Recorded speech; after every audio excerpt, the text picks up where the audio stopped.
एक बार फिर से स्वागत है आप सभी का आपके अपने परिवार गामा करियर क्लासेस में। दोस्तों फिजिक्स की सीरीज़ में आज का जो हम लोग का टॉपिक है वो है सिंपल माइक्रोस्कोप यानी कि सरल सूक्ष्मदर्शी। हम लोगों ने पिछली वाली क्लास में मानव नेत्र के 3 लेक्चरों को बड़े अच्छे से कंप्लीट कर लिया है और हम लोग अपने नेक्स्ट टॉपिक में आगे बढ़ रहे हैं और माइक्रोस्कोप और टेलीस्कोप के बारे में हम लोग इस पूरे टॉपिक में समझेंगे। और आज ये आपका पहला पार्ट है, इसमें हम लोग समझेंगे सिंपल माइक्रोस्कोप यानी कि सरल सूक्ष्मदर्शी के बारे में हम लोग बहुत ध्यान से समझेंगे। सिंपल माइक्रोस्कोप को बच्चों हम लोग बोलते हैं सरल सूक्ष्मदर्शी।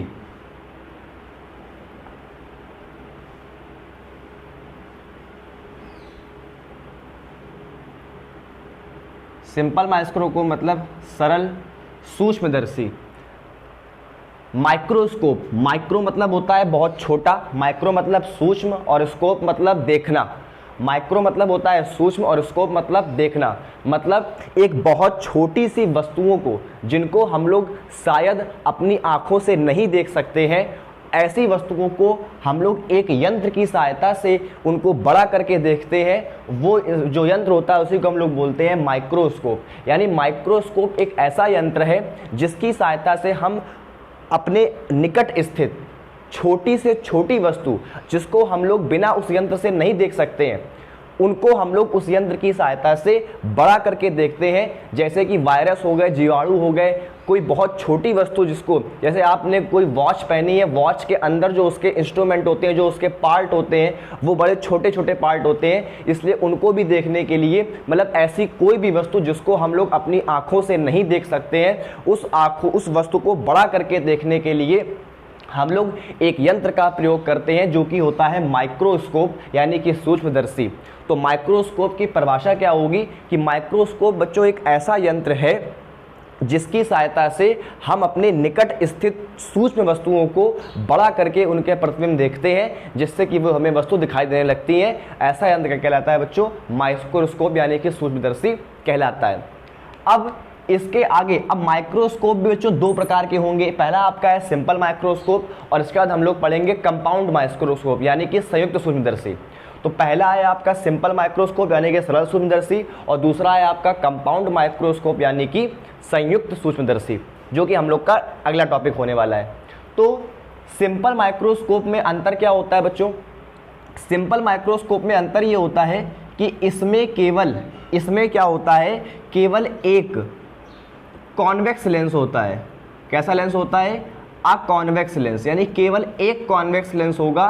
केवल एक क्या होगा बच्चों? इसमें उत्तल लेंस होगा। क्या होगा? उत्तल लेंस होगा। ठीक, होता क्या है कि अगर हम लोग को कॉन्वेक्स लेंस, अगर किसी माइक्रोस्कोप में केवल एक कॉन्वेक्स लेंस यूज हो रहा है तो उसको हम लोग बोलते हैं सिंपल माइक्रोस्कोप। और अभी हम लोग जब कंपाउंड माइक्रोस्कोप बोलेंगे तो हम लोग क्या करेंगे कि दो उत्तल लेंसों को यानी कि 2 कॉन्वेक्स लेंसों को वहां पर यूज करेंगे। तो जब केवल एक कॉन्वेक्स लेंस यूज होता है तो बच्चों वो बन जाता है सिंपल माइक्रोस्कोप, और जहां पर 2 माइक्रोस्कोप या कह सकते हैं 2 कॉन्वेक्स लेंस यूज होते हैं वो बन जाता है आपका कंपाउंड माइक्रोस्कोप। ठीक, होता क्या है कि एक जो सिंपल माइक्रोस्कोप होता है वो हमें केवल, जैसे मान लो अगर कोई वस्तु बहुत छोटी है तो एक सिंपल माइक्रोस्कोप जो होता है वो हमें केवल उस छोटी सी वस्तु का 10 गुना बड़ा प्रतिबिंब दिखा सकता है। बात समझ में आ रही है? तो एक जो सिंपल माइक्रोस्कोप होता है वो हमें केवल एक छोटी सी वस्तु का केवल 10 गुना बड़ा इमेज दिखा सकता है, यानी कि उसकी 10 गुना बड़ा प्रतिबिंब उसका बन सकता है। लेकिन अगर हमें उस वस्तु का प्रतिबिंब और ज़्यादा बड़ा बनाना है तो फिर हमें एक कॉन्वेक्स लेंस से काम नहीं चलेगा, फिर हमें ज़्यादा कॉन्वेक्स लेंस, 2 या 2 से ज़्यादा कॉन्वेक्स लेंस यूज करने पड़ेंगे। और जब हम लोग एक कॉन्वेक्स लेंस की जगह 2 या 2 से ज़्यादा कॉन्वेक्स लेंस यूज करने लगते हैं तो वो आपका बन जाता है कंपाउंड माइक्रोस्कोप यानी कि संयुक्त सूक्ष्मदर्शी। बात समझ में आ रही है?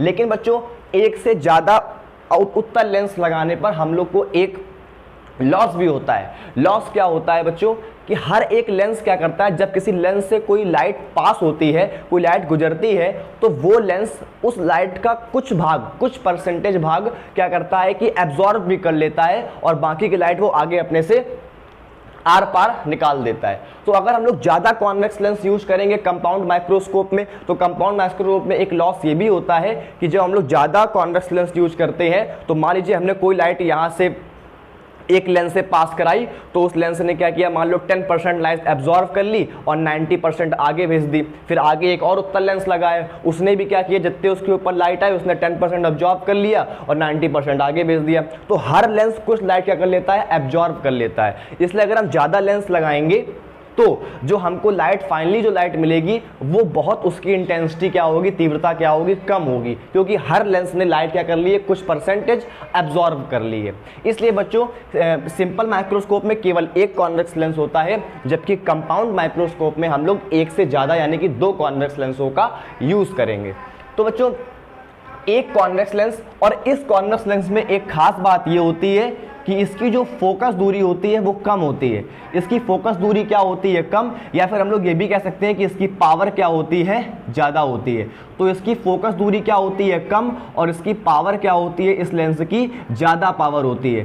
ठीक, तो एक ऐसा कॉन्वेक्स लेंस हम लोग इसमें यूज करेंगे जिसकी फोकस दूरी बहुत कम होगी और उसकी पावर क्या होगी, ज़्यादा होगी। लेकिन बच्चों सिंपल माइक्रोस्कोप से पढ़ने से पहले हम लोग को एक टर्म के बारे में समझ लेना बहुत ज़रूरी है, जिसको हम लोग बोलते हैं विजुअल एंगल यानी कि दर्शन कोण। हम लोग इसके बारे में पहले समझते हैं। तो पहले हम लोग समझते हैं किसके बारे में, विजुअल एंगल यानी दर्शन कोण के बारे में। क्या बोलते हैं, विजुअल एंगल यानी कि दर्शन कोण। दर्शन कोण हम लोग क्या बोलते हैं, मतलब विजुअल एंगल क्या होता है इसको आप समझिए। जैसे मान लीजिए कि अगर ये किसी व्यक्ति की आंख है और ये उसका जो लेंस है, ये आंख का क्या है, लेंस है, तो और ये मान लीजिए कि इसका क्या है, अक्ष है, ये क्या है, इसका अक्ष है। तो ये हो गया लेंस, यहाँ पर रेटिना हो गई, और मान लीजिए कि ये एक कॉन्वेक्स लेंस मतलब ये लेंस है और इसका मान लो कि ये अक्ष है। अब इस अक्ष में क्या है कि अगर मान लो यहाँ पर कोई इमेज रखी है, अगर मान लो यहाँ पर कोई वस्तु रखी है, ऑब्जेक्ट रखी है, ठीक, अगर मान लो नेत्र के पास में कोई ऑब्जेक्ट रखी है, तो विजुअल एंगल क्या होता है, उस ऑब्जेक्ट के द्वारा इस लेंस पर, जो हमारे आंखों में नेत्र लेंस लगा है, इस पर जो एंगल बनाया जाएगा, यानी कि इसका जो पॉइंट होगा यहाँ पर, इससे जो एंगल बनाया जाएगा हमारी आंख पर, वही एंगल ये वाला क्या होगा बच्चों, यानी कि विजुअल एंगल होगा, यानी कि दर्शन कोण होगा। बात समझ में आ रही है? तो ये क्या हो गया हमारा दर्शन कोण, ये क्या हो गया, विजुअल एंगल।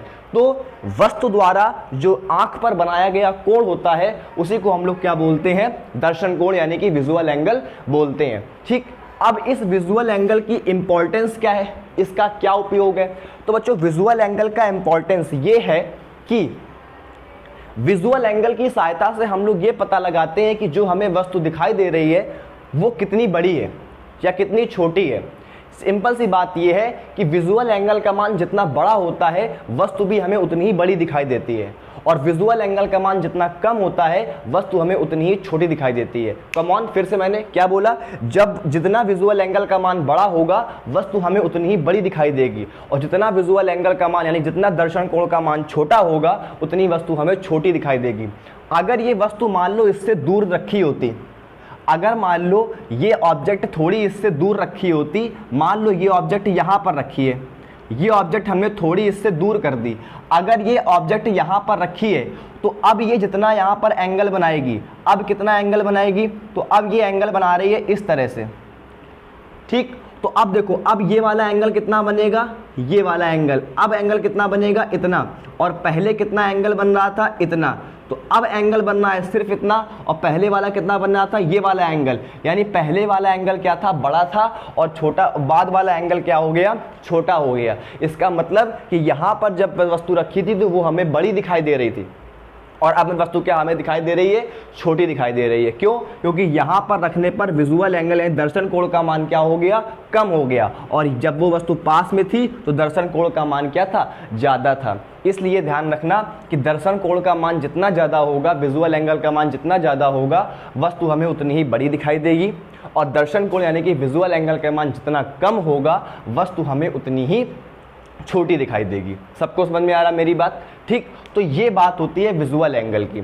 अब जो मानव नेत्र है, आपने देखा होगा, आभास किया होगा कि जब हम लोग किसी किताब को पढ़ते हैं या हम लोग किसी बहुत छोटी चीज़ को देखते हैं जो हमें दिख नहीं रही है, तो उसको हम क्या करते हैं, अपने आँख के पास पे लाते हैं, बहुत पास से उसको देखने का प्रयास करते हैं।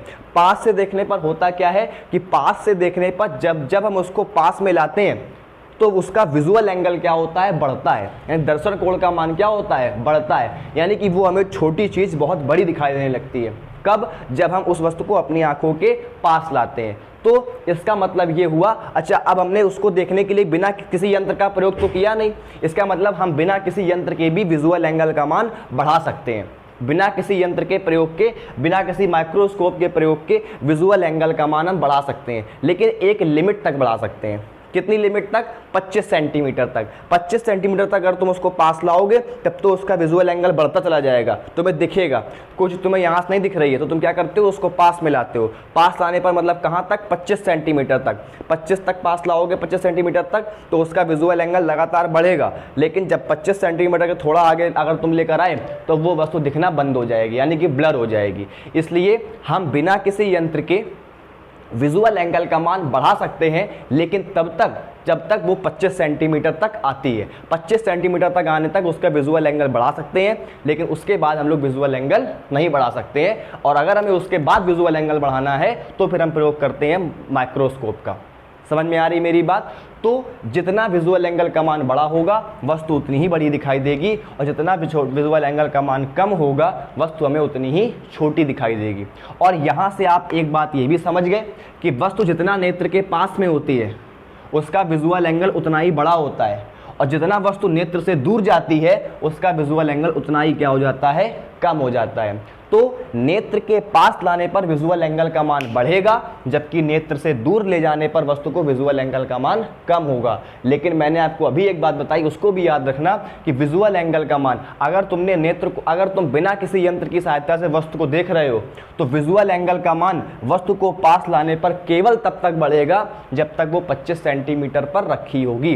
25 सेंटीमीटर के आगे विजुअल एंगल का मान बढ़ना बंद हो जाता है और वो वस्तु हमें ब्लर दिखाई देने लगती है। बात समझ में आ रही है?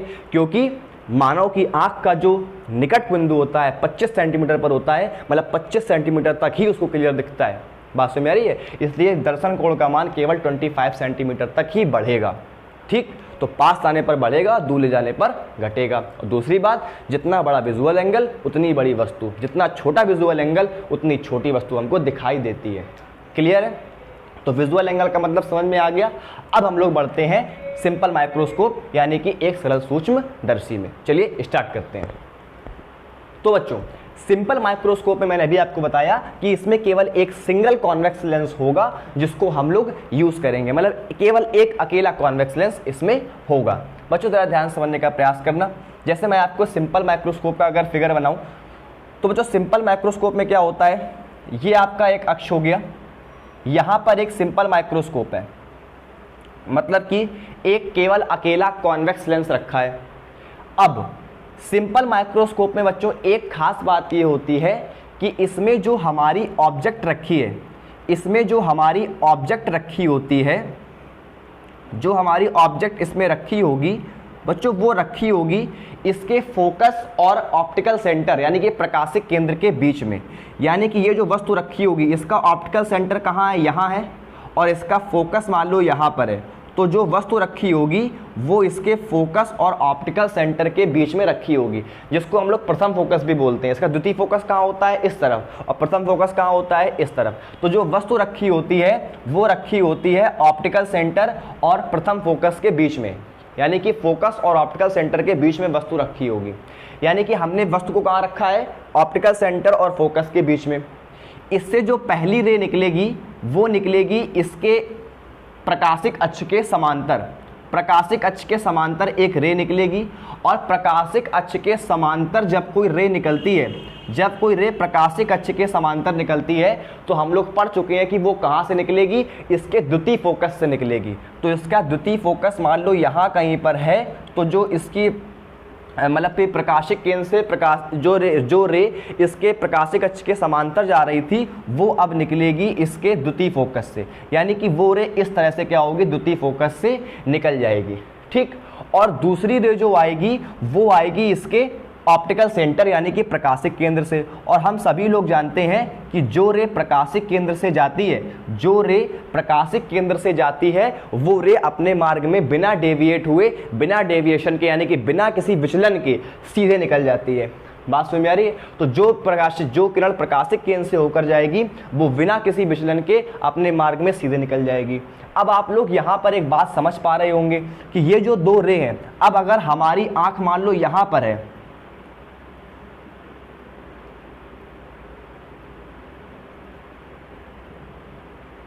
ये क्या है? किसी व्यक्ति की आंख है, यानी आंख हम यहां से इन दो किरणों को ऑब्जर्व कर रहे हैं, यानी कि हम कहां से प्रतिबिंब को देख रहे हैं, हम यहां से इस वस्तु को देखना स्टार्ट कर रहे हैं। तो अगर ये दो किरणें हमारी आंखों को अगर हम यहां से देखें तो ये किरणें हमको कहां से आती, देखो ये दो किरणें आगे कहीं जाकर तो मिलेंगी नहीं, तो हमें इन किरणों को पीछे बढ़ाना पड़ेगा। ये दो किरणें हमें कहां से आती हुई मिलेंगी? अगर हम इन दो किरणों को पीछे बढ़ाएं, अगर हम इन दो किरणों को पीछे बढ़ाएं तो हमें आगे यहां कहीं पर ये पॉइंट होती दिखेंगी, यानी हम इन किरणों को क्या करेंगे? पीछे बढ़ाएंगे, यानी हम इन किरणों को क्या करेंगे? पीछे बढ़ाएंगे। और पीछे बढ़ाने पर ये किरणें यहां कहीं पर क्या होंगी? मिलती हुई दिखाई देंगी, यानी वो अपना इमेज यहां कहीं पर क्या करेंगी? बनाएंगी। तो ये क्या बन जाएगी बच्चों? इसकी इमेज बन जाएगी। क्या बन जाएगी? इसकी इमेज बन जाएगी। तो ये क्या बनेगी? इमेज। ये क्या बनेगी? इमेज। और ये क्या रखी थी? हमारी ऑब्जेक्ट रखी थी। बात समझ में आ रही है? तो इसका प्रतिबिंब जो बना कैसा बना? पहली बात तो कैसा बनेगा? आभासी बनेगा। कैसा बनेगा? आभासी, यानी वर्चुअल, यानी हम इस प्रतिबिंब को पर्दे पर प्राप्त नहीं कर सकते हैं, ये आभासी प्रतिबिंब बनेगा। और कैसा बन रहा है? सीधा बन रहा है, ठीक। और कैसा बन रहा है? बड़ा बन रहा है। और हमें बड़ा ही तो बनाना था, क्योंकि हम माइक्रोस्कोप का प्रयोग कब करते हैं? जब हमें वस्तु को बड़ा देखना होता है। तो प्रतिबिंब कैसा बनेगा? आभासी बनेगा, सीधा बनेगा और कैसा बनेगा? बड़ा बनेगा, ठीक। तो आई होप आप लोगों को ये डायग्राम समझ में आ गया होगा कि किस प्रकार से एक सिंगल कॉन्वेक्स लेंस एक सिंपल माइक्रोस्कोप की तरह कार्य करता है। अब चलिए कुछ मान लेते हैं। मान लीजिए कि ये आपकी वस्तु रखी थी एक AB, ये वस्तु क्या रखी थी? AB, और इसकी जो इमेज बन रही है वो क्या बन रही है? A', B'। क्या बन रही है? A', B', ठीक। तो अब हम लोग यहाँ पर ये मान के चलेंगे कि ये जो वस्तु रखी है ये कहाँ पर रखी है? किसी U डिस्टेंस पर रखी है, यानी हमने इस वस्तु की जो दूरी मान ली है कितनी मान ली है? U मान ली है। और ये प्रतिबिंब कहाँ बन रहा है? अभी मैंने आपको बताया कि किसी भी जब सबसे स्पष्ट प्रतिबिंब कहाँ दिखाई देता है, हम इस वस्तु को इसकी इमेज कहाँ मान करके चलेंगे? हम इसकी इमेज मान करके चलेंगे कि कहाँ बन रही है? D दूरी पर बन रही है, यानी कि स्पष्ट दृष्टि की न्यूनतम दूरी जो कि 25 सेंटीमीटर होती है, वहाँ पर इसकी क्या बन रही है? इमेज बन रही है। वहाँ पर क्यों मान रहे हैं? क्योंकि वहाँ पर जब 25 सेंटीमीटर पर इमेज होती है वहाँ पर विजुअल एंगल सबसे बड़ा होता है और हमें वस्तु सबसे बड़ी दिखाई देती है, यानी कि वहाँ पर वस्तु सबसे ज़्यादा स्पष्ट और सबसे ज़्यादा बड़ी दिखाई देती है, ठीक। 25 सेंटीमीटर पर ला करके उसका विजुअल एंगल क्या हो जाता है? सबसे ज़्यादा हो जाता है, और वहाँ पर हमें वस्तु सबसे अच्छी दिखाई देती है। और जितना ज़्यादा हम उसको दूर करेंगे विजुअल एंगल का मान उतना ही क्या होगा? कम हो जाएगा, और वस्तु हमें उतनी ही कम दिखाई देगी, छोटी दिखाई देगी। बात समझ में आ रही है? इसलिए हम अब इमेज कहाँ मान करके चल रहे हैं कि जब वो इमेज कहाँ रखी है? D डिस्टेंस पर रखी है, ठीक। सॉरी, इमेज कहाँ बन रही है? D डिस्टेंस पर बन रही है, ठीक। अब जरा मेरी बात ध्यान समझना। हम निकालेंगे इस माइक्रोस्कोप की मैग्नीफाइंग पावर, या फिर जिसको हम लोग बोलते हैं एंगुलर मैग्निफिकेशन, यानी कि आवर्धन क्षमता, ठीक। तो यानी कोणीय आवर्धन जिसको हम लोग बोलेंगे, तो हम लोग इसकी निकालेंगे magnifying power. Magnifying power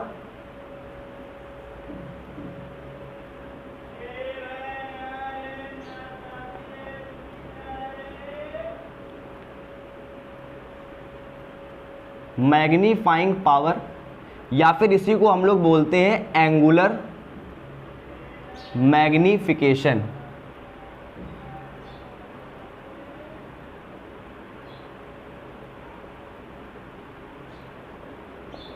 angular magnification, ठीक। तो हम लोग इसकी निकालेंगे मैग्नीफाइंग पावर। मैग्नीफाइंग पावर का बच्चों फॉर्मूला होता है ये जो आप मैग्नीफिकेशन पहले आप लोगों ने लेंस और प्रतिबिंब में उसमें दर्पण में पढ़ा था कि जहां आपने पढ़ा था कि आपतन क्षमता बराबर होता है प्रतिबिंब की लंबाई बटे वस्तु की लंबाई। बेटा इसमें और उसमें अंतर है, वो फॉर्मूला और इस फॉर्मूले में क्या है, अंतर है। वहां पर हम लोग मैग्नीफाइंग पावर यानी कि मैग्नीफिकेशन को प्रेजेंट करते थे स्मॉल एम से, और यहां पर करते हैं कैपिटल एम से। कैपिटल एम जो होता है वो क्या होता है, मैग्नीफाइंग पावर, और इसका फॉर्मूला होता है बीटा अपॉन अल्फा। इसका फॉर्मूला क्या होता है, बीटा अपॉन अल्फा। अब बच्चों ये बीटा और अल्फा है क्या, मैं आपको ये भी बताता हूं कि बीटा और अल्फा है क्या। बच्चों मैग्नीफाइंग पावर का फॉर्मूला होता है बीटा अपॉन अल्फा। बीटा भी क्या है आपका, विजुअल एंगल यानी कि दर्शन कोण है, और अल्फा भी आपका दर्शन कोण है यानी कि विजुअल एंगल है, लेकिन दोनों में अलग अलग अंतर है। बीटा जो है वो इस प्रतिबिंब के द्वारा, यानी जो हमारा अंतिम प्रतिबिंब बना है, यानी जो हमारी फाइनल इमेज बनी है, इसके द्वारा इसके सेंटर पर बनाया गया एंगल है। कौन सा, जो इस फाइनल इमेज जो ये मतलब बना रहा है, जो ये फाइनल इमेज का जो प्रतिबिंब बन रहा है, इसके द्वारा बनाया गया एंगल कितना है बच्चों, इसके द्वारा बनाया गया एंगल कितना है, यहां पर ये जो आपका है बीटा। ठीक, तो इस ऑप्टिकल यानी कि इस इमेज के द्वारा बनाया गया जो एंगल है वो क्या है आपका, ये वाला एंगल। ये क्या है बच्चों, ये बीटा एंगल है। क्या एंगल है, बीटा एंगल है। तो मैं लिख दे रहा हूं बीटा एंगल क्या है, अंतिम प्रतिबिंब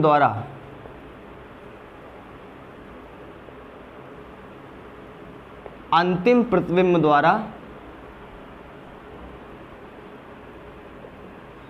बनाया गया दर्शन कोण,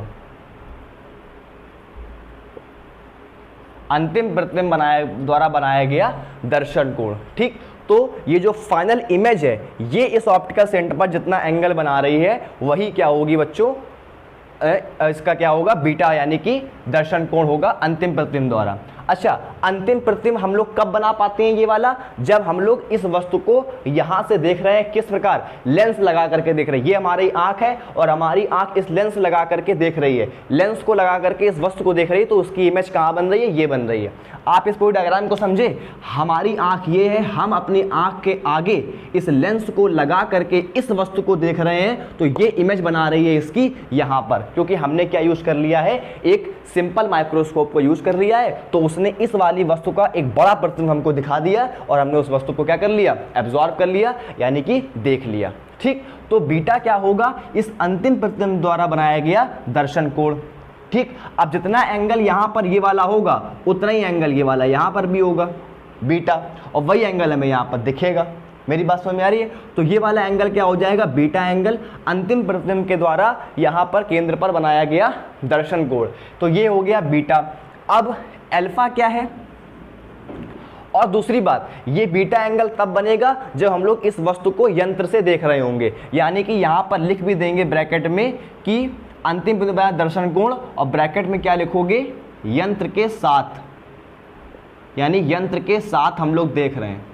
ठीक, और अल्फा क्या है, अल्फा बच्चों क्या, ये बहुत ध्यान समझना, अल्फा वो वाला एंगल है जब हम इस वस्तु को बिना इसके यानी बिना माइक्रोस्कोप के देखते, तो हमें इसका कितना एंगल दिखाई देता, वो क्या है, अल्फा है।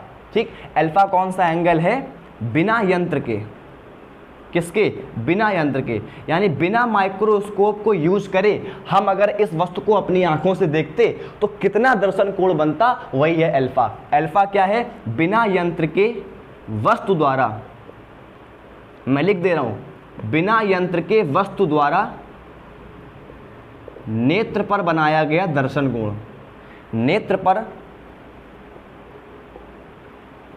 बनाया गया दर्शन कोण। यानी कि जब हम इस वस्तु को बिना इस यंत्र के देखते तो ये वस्तु हमारे नेत्र पर कितना दर्शन कोण बनाती, वही क्या है बच्चों, ये अल्फा है। मेरी बात समझ पा रहे हो, वही क्या है, ये अल्फा है। यानी कि इस वस्तु के द्वारा इस नेत्र पर जो बनाया गया कोण होगा, यानी कि ये वाला एंगल, यही बच्चों क्या होगा, अल्फा होगा, यही क्या होगा, अल्फा होगा। तो इस वस्तु के द्वारा इस नेत्र पर यानी कि यहाँ पर केंद्र पर बनाया गया जो एंगल है वही क्या होगा, अल्फा, और इस अंतिम प्रतिबिंब के द्वारा बनाया गया जो एंगल है वो क्या होगा, बीटा। बीटा। बच्चों इस एंगल से कंफ्यूज मत होना, ये वाला एंगल इस वाले एंगल के बराबर होगा, इसलिए यहाँ बनाओ और चाहे यहाँ बनाओ बात एक ही है, क्योंकि हम लोग अभी ट्रायंगल यहाँ पर यूज करेंगे इसलिए हम लोग एंगल इस तरफ बना रहे हैं। ठीक, बाकी हम लोग ये वाला एंगल अल्फा यहाँ पर ही बना सकते हैं और यही एंगल हमारी आंखों पर बनेगा। बात समझ में आ रही है?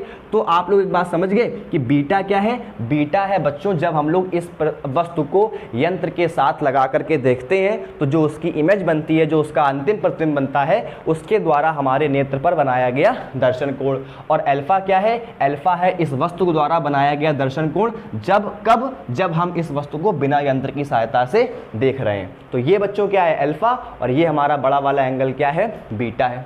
ठीक, अब मेरी बात समझे।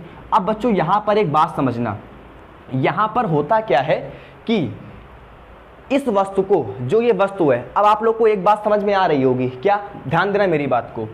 ये वाला एंगल बीटा है, ये वाला एंगल अल्फा है। तो हम ये देख रहे हैं कि ये दोनों एंगल तो सेम है, ये एंगल बीटा, यही एंगल अल्फा है। तो चाहे इस वाले ट्रायंगल में लगाओ और चाहे इस बड़े वाले ट्रायंगल में लगाओ, अगर तुम दोनों के लिए 10 बीटा मतलब अल्फा बीटा का मान रखोगे तो आवर्धन बीटा का मान और अल्फा का मान तो सेम है, ये दोनों एंगल तो बिल्कुल सेम है, बीटा और अल्फा। इसलिए जब हम लोग यहाँ पर इसका मान रखेंगे तो हम लोग को ये m का मान कितना मिलेगा? 1, यानी कि हम लोग को मैग्निफिकेशन 1 मिलेगा। और अगर बच्चों m का मान 1 होता है तो हम लोग समझ चुके हैं कि जब हम लोग को m का मान 1 मिलता है इसका मतलब कि जो इमेज बनेगी वो वस्तु के बराबर बन जाएगी। कैसी बन जाएगी? वस्तु के बराबर बन जाएगी। लेकिन हमको तो क्या बनानी है? इमेज बहुत बड़ी बनानी है, क्योंकि हम तो माइक्रोस्कोप का यूज़ कर रहे हैं, हमें तो उस वस्तु को बहुत बड़ा करके देखना है। इसलिए हमें उसकी इमेज बड़ी बनानी पड़ेगी। और बड़ी कब बनेगी? इसके लिए हम एक चीज़ मानते हैं, एक चीज़ एज्यूम करते हैं। हम क्या एज्यूम करते हैं कि ये वस्तु जो है वो यहाँ पर ना रख करके हम इसको इसी d डिस्टेंस पर मानते हैं। कहाँ पर मानते हैं? इसी d डिस्टेंस पर क्या करते हैं? इस वस्तु को मानते हैं। तो हम जो वस्तु को मानेंगे वो इसी के पैरेलल इसी d डिस्टेंस पर मानेंगे। यानी हम यहाँ पर क्या मानेंगे? इस वस्तु को रखा हुआ मानेंगे। और अब जो ये एंगल बनेगा वही क्या होगा? अल्फा। अब जो ये एंगल बन रहा है यही एंगल क्या है? अल्फा है। यही एंगल क्या है बच्चों? अल्फा है। तो मेरी बात ध्यान समझे। अब आप खुद देखो कि अल्फा का मान क्या हो गया? छोटा, और बीटा का मान क्या हो गया? बड़ा। अल्फा का मान क्या हो गया? छोटा, और बीटा का मान ये पूरा वाला क्या हो गया? बड़ा हो गया। तो ये वाला एंगल हो गया आपका बीटा, और ये छोटा वाला एंगल सिर्फ इतना सा क्या हो गया है? ये अल्फा। तो छोटा वाला एंगल, जो ये वाला एंगल है, ये क्या है? अल्फा, और ये बड़ा वाला एंगल क्या है? बीटा। अब देखो बीटा वाला एंगल बड़ा हो गया, अल्फा वाला छोटा हो गया। इसका मतलब m का मान हमको 1 नहीं मिलेगा, 1 से ज़्यादा मिलेगा, और 1 से ज़्यादा मिलेगा मतलब प्रतिबिंब क्या हो गया है? बड़ा हो गया है। तो अब ये बात इसको फॉलो कर रही है। ठीक, तो अल्फा का मान अब क्या हो गया? छोटा। ये छोटा वाला एंगल, इस वस्तु के द्वारा बनाया गया एंगल जो है वो अल्फा हो गया है, और इसके द्वारा बनाया गया एंगल क्या हो गया है? तुम्हारा बीटा हो गया है। ठीक, तो ये वाला एंगल अल्फा और ये बड़ा वाला एंगल क्या हो गया है? बीटा हो गया है। तो सबको इतनी बात समझ में आ गई। अब चलो, अब इसका मान यहाँ पर रखते हैं, बीटा और अल्फा का मान। तो ये जो यहाँ पर आएगा इसकी वस्तु, ये तुम्हारी आ जाएगी AB। तो वस्तु अब की बार AB यहाँ ना होकर के हम इसको यहाँ पर एज्यूम करते हैं। बात समझ में आ रही है? चलिए, तो अब हम इस वस्तु को यहाँ पर एज्यूम करके ये इस चित्र को मान रहे हैं। तो m बराबर फॉर्मूला क्या हो जाएगा? Beta upon alpha. अच्छा, एक बात ये भी समझना, हम जिन वस्तुओं को देख रहे होते हैं वो वस्तु बहुत छोटी है।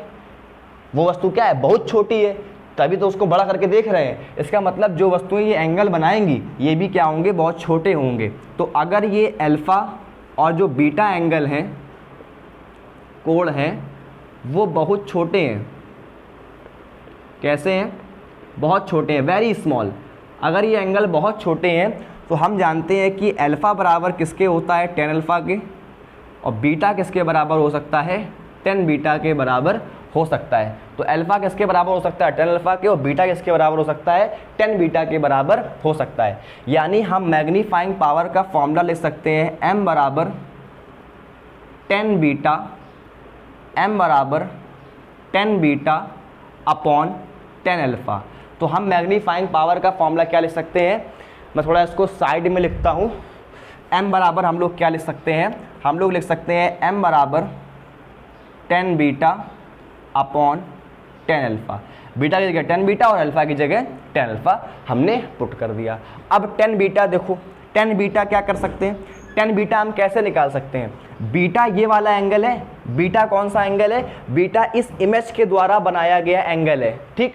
तो लेकिन अब हम लोग बीटा चाहे इस वाले एंगल से निकालें और चाहे बीटा हम इस वाले ट्रायंगल से निकालें, कहीं से भी निकालें, तो हम छोटे वाले ट्रायंगल को ले लेते हैं। इसका भी एक रीज़न है, इसका रीज़न क्या है कि ये वस्तु अभी तो कहाँ रखी है, अभी रखी है इसके फोकस और प्रकाशिक केंद्र के बीच में, लेकिन अगर ये वस्तु फोकस पर आ जाती तो इसका प्रतिबिंब कहाँ पहुँच जाता, फिर अनंत पर, प्रतिबिंब कहाँ पहुँच जाता, अनंत पर। इसलिए जब ये वस्तु फोकस पर आ जाएगी तो इसका प्रतिबिंब अनंत पर पहुँच जाएगा, तब तुम उसकी दूरी कहाँ से नापोगे।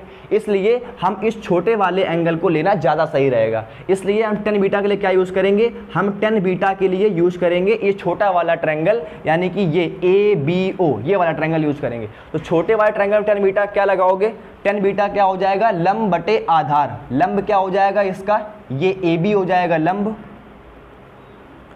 ठीक, AB क्या हो जाएगा लंब, और ये इसका आधार, आधार क्या हो जाएगा ये वाला OB, आधार क्या हो जाएगा OB, ठीक, आधार क्या हो जाएगा OB। अच्छा आप ध्यान देना, अब अल्फा, अल्फा कौन सा एंगल है, ये छोटा वाला एंगल अल्फा है, ये छोटा वाला एंगल क्या है बच्चों, ये वाला एंगल क्या है, अल्फा है। तो छोटा वाला एंगल इसमें बन रहा है, छोटा वाला एंगल इस वाले ट्रायंगल में बन रहा है, तो हम इस वाले ट्रायंगल को देखेंगे, इस वाले ट्रायंगल में क्या लिखा है, ये AB, मतलब ये वस्तु यहाँ ना होकर के हमने यहाँ मानी है ना, तो इसी AB को हमने यहाँ AB माना है, तो AB और अपॉन में अब की बार क्या आ जाएगा, ये OB डैश, क्या आ जाएगा OB डैश, तो ये आ जाएगा OB डैश, ठीक। यानी कि इसको हम क्या लिख सकते हैं, AB अपॉन OB, और OB का मान कितना है, OB का मान कितना है U, OB डैश ऊपर जाएगा तो OB डैश कितना आ जाएगा, OB डैश कितना आ जाएगा, OB डैश कितना है D, यानी कि स्पर्शदर्शी की न्यूनतम दूरी D, और अपॉन में AB का मान कितना आ जाएगा, AB का मान AB बना रहेगा।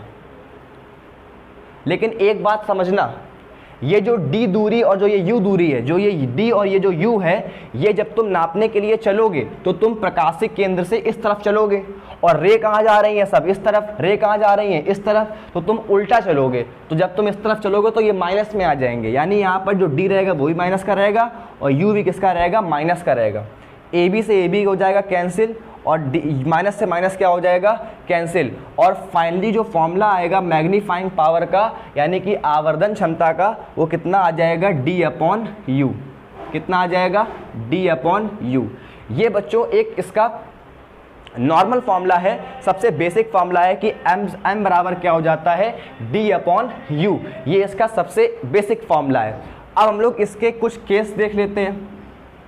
सबसे पहला केस ये है बच्चों कि जब ये जो इमेज बन रही है, अच्छा ये इमेज कहाँ से कहाँ तक बन सकती है, ये इमेज अभी कहाँ बन रही है, D डिस्टेंस पर, ये इमेज अभी कहाँ बन रही है, D डिस्टेंस पर, और एक कहाँ बन सकती है, ये अनंत पर, यानी कि ये इमेज D डिस्टेंस से लेकर के अनंत तक कहीं भी बन सकती है। बात समझ में आ रही है।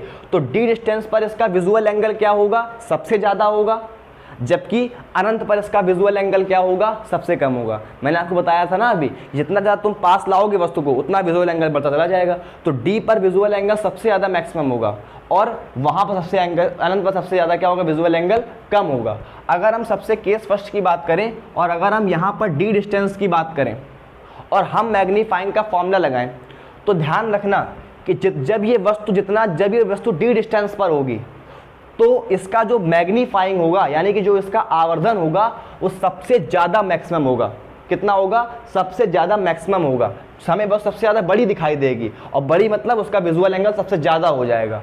तो यहाँ पर जो आवर्धन होता है केस फर्स्ट में, वो कहाँ होता है, वो मैक्सिमम होता है। क्या होता है, मैक्सिमम होता है। और कब, जब वस्तु कहाँ रखी हो, स्पर्शदृष्टि की न्यूनतम दूरी D पर रखी हो। जब अंतिम प्रतिबिंब कहाँ बन रहा हो, स्पर्शदृष्टि की न्यूनतम दूरी D पर बन रहा हो। तो जब अंतिम प्रतिबिंब, इसका पहला केस ये है, जब अंतिम प्रतिबिंब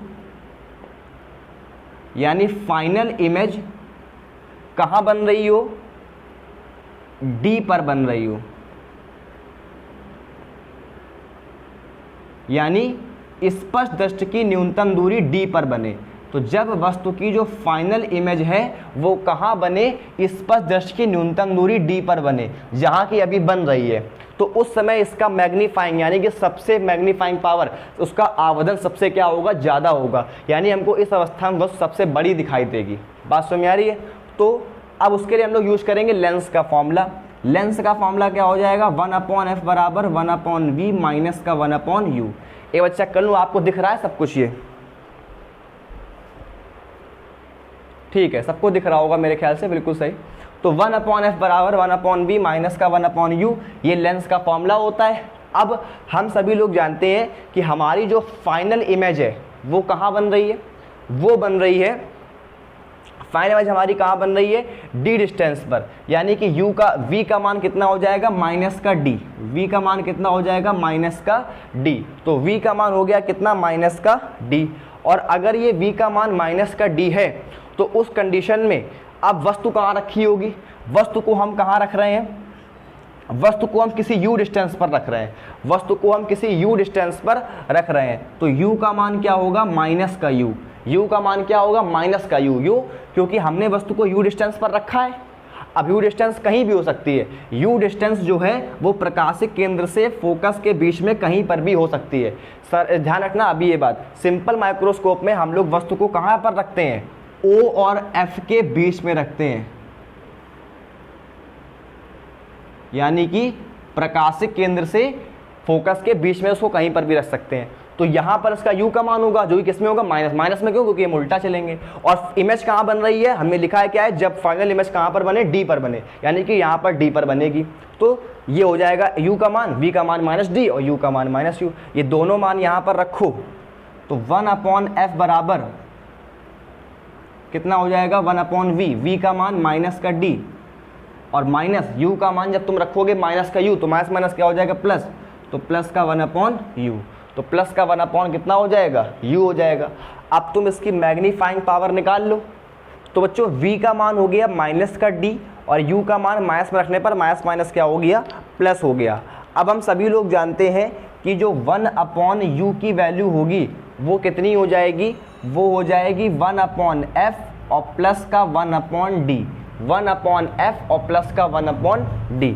अब बच्चों एक काम करो, इससे आप 1/d कॉमन कर लो। तो 1/u बराबर 1/d कॉमन किया, अंदर क्या बचेगा, d/f और यहाँ क्या बचेगा, 1, यहाँ क्या बचेगा, 1। अब ये वाला d जो अपॉन में है वो यहाँ पर ऊपर पहुँच जाएगा। तो ऊपर पहुँचने पर यहाँ पर देखो, जब ये अपॉन वाला d ऊपर पहुँचेगा तो यहाँ पर बन जाएगा d/u बराबर, यहाँ क्या हो जाएगा, 1 + d/f, 1 + d/f। तो अब d/u को हम लोग क्या बोलते हैं, मैग्नीफाइंग पावर, यानी कि m। तो ये हो जाएगा आपका m = 1 + d/f। और ये पावर कैसी होगी, इसकी मैग्नीफाइंग पावर मैक्सिमम होगी, सबसे ज़्यादा होगी। कब, जब फाइनल इमेज यानी कि जब अंतिम प्रतिबिंब कहाँ बन रहा होगा हमारा, डी डिस्टेंस पर, यानी कि यहाँ पर डी डिस्टेंस पर बन रहा होगा, उस समय मैग्नीफाइंग पावर क्या होगी, ज़्यादा होगी।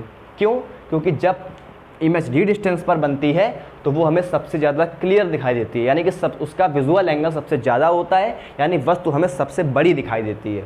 विजुअल एंगल बड़ा होने का मतलब वस्तु सबसे बड़ी दिखाई देगी। और जब वो वस्तु अनंत पर होगी, अब ये इमेज कहीं भी बन सकती है, इस इमेज की रेंज तो बहुत बड़ी है, ये इमेज डी डिस्टेंस से लेकर के अनंत के बीच में कहीं पर भी बन सकती है। लेकिन हम बात किसी कर रहे हैं, हम बात कर रहे हैं केवल 2 कंडीशनों की, for maximum and for minimum, सबसे ज़्यादा के लिए और सबसे कम के लिए। सबसे ज़्यादा कहाँ बन रही है, डी डिस्टेंस पर, और सबसे कम कहाँ बनेगी, अनंत पर। यानी सबसे कम मैग्नीफाइंग पावर का अगर हमें फॉर्मूला निकालना है तो हमें इस फाइनल इमेज को कहाँ रखना पड़ेगा, अनंत पर। तो अब हम अगली हेडिंग लगाएंगे कि जब फाइल इमेज कहाँ रखी हो, हमारी अनंत पर रखी हो। मैं थोड़ा सा बोर्ड इतना साफ कर देता हूँ, सभी लोग इसका स्क्रीनशॉट ले लो, फिर मैं इतना थोड़ा सा बिगाड़ दूंगा, ठीक है। चलिए, तो सबसे कम पावर कब होगी, जब हमारा अंतिम प्रतिबिंब यानी कि जब हमारी फाइनल जो इमेज होगी वो कहाँ पर बनेगी, अनंत पर बनेगी। कहाँ पर बनेगी? अनंत पर बनेगी। तब मैग्नीफाइंग पावर क्या होगी? सबसे मिनिमम होगी। ये वाली पावर कैसी है? मैक्सिमम, जब हमने इसको डी डिस्टेंस पर रखा है। अब ये वाली फाइनल इमेज जो बन रही है ये अनंत पर बन रही है। अगर ये अनंत पर बनेगी तो फिर v का मान कितना हो जाएगा? इन्फिनिटी, क्योंकि प्रतिबिंब बन रहा है हमारा अनंत पर। और u का मान कितना रहेगा? u जो ही रहेगा माइनस में। माइनस में क्यों? क्योंकि वो बाईं तरफ है और हम लोग इस तरफ चलेंगे। तो v का मान इन्फिनिटी और u का मान माइनस का u। हम लोग लगाएंगे लेंस का फॉर्मूला, तो 1/f बराबर 1/v माइनस का 1/u। तो 1/f बराबर 1/v, v कितना बन रहा है? इन्फिनिटी पर, और माइनस का 1/u, माइनस माइनस क्या हो जाएगा? प्लस। तो फॉर्मूला क्या हो जाएगा? 1/f बराबर 1/u। 1/इन्फिनिटी का मान हो गया 0, तो 1/ कितना हो गया? u। अब एक काम करो, दोनों तरफ d से मल्टीप्लाई करा दो। d दोनों ही मतलब कि दोनों ही पार्ट्स में, LHS पार्ट और RHS पार्ट में d से मल्टीप्लाई कराओ, तो ये हो जाएगा d/f मल्टीप्लाई कराने पर, और यहाँ क्या हो जाएगा? d/u। और d/u क्या बोलते हो? Magnifying power m। तो मैग्नीफाइंग पावर m का फॉर्मूला कितना हो जाएगा? d/f। m का फॉर्मूला कितना हो जाएगा? d/f। और ये मैग्नीफाइंग पावर कैसी होगी? मिनिमम होगी। कैसी होगी? मिनिमम होगी। कैसी होगी? मिनिमम। और वो कैसी होगी? मैक्सिमम। तो मैक्सिमम आवरण क्षमता कब मिलेगी? जब प्रतिबिंब कहाँ रखा होगा? इस पर जस्ट की न्यूनतम दूरी d पर रखा होगा। और सबसे मिनिमम मैग्नीफाइंग पावर है, सबसे मिनिमम आवरण क्षमता कब मिलेगी? जब अंतिम प्रतिबिंब कहाँ बन रहा होगा? अनंत पर। बात समझ में आ रही है? तो अंतिम प्रतिबिंब जब होगा d पर तो मैक्सिमम 1 + d/f, और अंतिम प्रतिबिंब जब होगा अनंत पर तो मिनिमम आवरण क्षमता, और कितनी? d/f।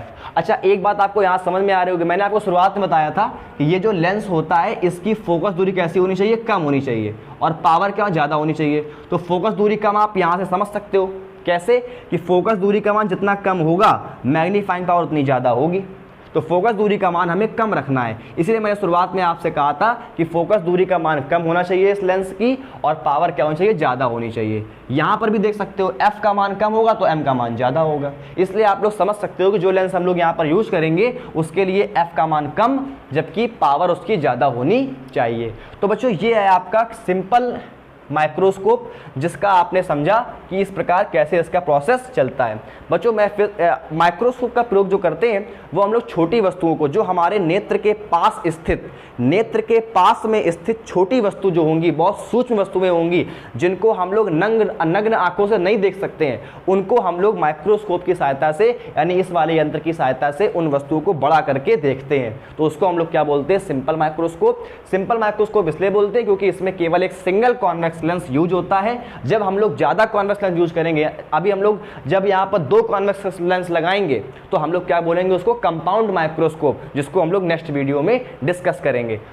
तो ये बात आप लोग को समझ में आ गई होगी कि जब इस वाली जो हमने ऑब्जेक्ट यहाँ पर फोकस और प्रकाशिक केंद्र के बीच में, सिंपल माइक्रोस्कोप में जो हम लोग वस्तु रखते हैं वो हमेशा फोकस और प्रकाशिक केंद्र के बीच में रखते हैं, लेकिन हमने इसको एज्यूम यहाँ पर किया है। हमने इसको एज्यूम इसलिए यहाँ पर किया है क्योंकि जब ये वाली वस्तु d दूरी पर रखी होती है तब हमें वो वस्तु सबसे ज़्यादा क्लियर दिखाई देती है। इसलिए हम इस वस्तु को यहाँ पर d डिस्टेंस पर मान करके ही इसको सॉल्व करते हैं और इसको एज्यूम करते हैं। ये यहाँ पर होती नहीं है, लेकिन हम इसको एज्यूम करके इसका फॉर्मूला यहाँ पर निकालते हैं। वस्तु तो हमेशा फोकस और प्रकाशिक केंद्र के बीच में ही रहेगी, लेकिन हम उसको यहाँ पर एज्यूम करके इस फॉर्मूले को डेराइव करते हैं ताकि हमें ये फॉर्मूला अच्छे से और सटीकता से मिल जाए।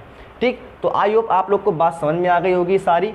और अगर किसी को भी सिंपल माइक्रोस्कोप से कोई रिलेटेड कोई प्रॉब्लम होती है तो मुझे कमेंट बॉक्स में कमेंट कर सकता है और मुझे आराम से डिस्कस मुझसे कर सकता है। मैं आपके कमेंट का रिप्लाई जरूर करूंगा। तो आप लोग इसको एक बार ध्यान समझना। बस अगर वीडियो एक बार थोड़ा सा कहीं पर क्लियर ना हुआ करे तो उसको एक बार फिर से रिवाइंड करके देख लिया करो, आपको वो चीज़ क्लियर हो जाएगी। ठीक, तो मैंने बहुत अच्छे से आप लोगों को समझाने का प्रयास किया है। बस मेरी केवल एक ही इच्छा है कि आप लोग वीडियो को एक लाइक करें, एक शेयर करें और कमेंट जरूर करें कि अपने कि आपको लेक्चर समझ में आ रहा है कि नहीं आ रहा है, क्या और इम्प्रूवमेंट की ज़रूरत है, तो आप लोग इस तरह कुछ कमेंट करें ताकि मैं आपको अपने आप को और ज़्यादा इम्प्रूव करूं और मैं आपको और अच्छे से समझाने का प्रयास कर पाऊं। ठीक है, तो सभी लोग अपना खुश रखिए, ख्याल रखिए और अपनों का ख्याल रखिए और हमेशा खुश होकर के पढ़ाई करते रहिए। चैनल पर अगर पहली बार आए चैनल को सब्सक्राइब जरूर कर लें, वीडियो को लाइक करें, शेयर करें और कमेंट करें और खुश होकर के पढ़ाई करते रहें। सभी को गुड इवनिंग, नमस्ते।